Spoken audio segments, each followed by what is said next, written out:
Ce tuto va te montrer comment factoriser une fonction du second degré en utilisant la calculatrice. On souhaite par exemple factoriser la fonction f de x égale moins x carré, moins 3x, moins 2. Pour cela, il faut connaître les solutions de f de x égale 0 si elles existent, et donc résoudre f de x égale 0. Avec la NumWorks, on se déplace à l'aide des flèches sur l'onglet Fonction que l'on valide avec la touche OK. On clique à nouveau sur OK pour pouvoir rentrer notre fonction, c'est-à-dire moins x au carré moins 3x moins 2. On valide avec Exe. À l'aide des flèches, nous remontons sur l'onglet Graphique.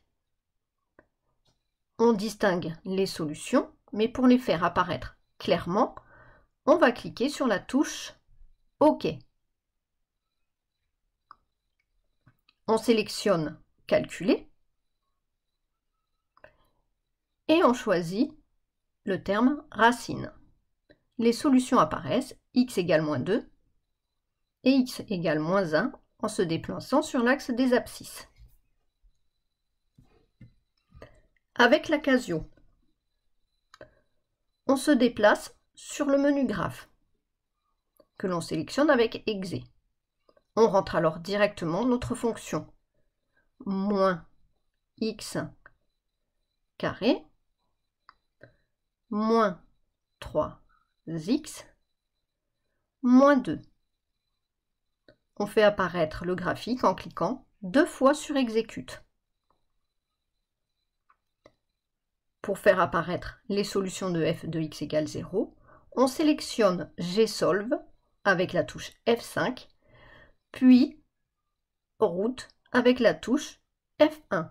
On obtient x égale moins 2 et x égale moins 1 en se déplaçant sur l'axe des abscisses.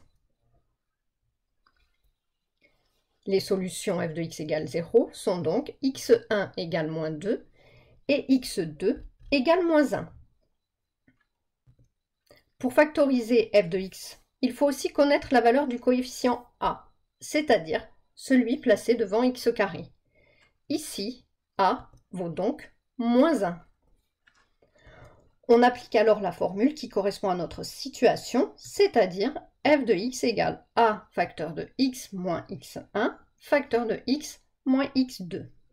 En remplaçant par les valeurs moins 2, moins 1 et moins 1, on obtient f de x égale moins facteur de x moins moins 2 facteur de x moins moins 1. Moins par moins donne plus. Donc, f de x égale moins facteur de x plus 2 facteur de x plus 1. À toi d'utiliser cette méthode pour factoriser les expressions de ton exercice.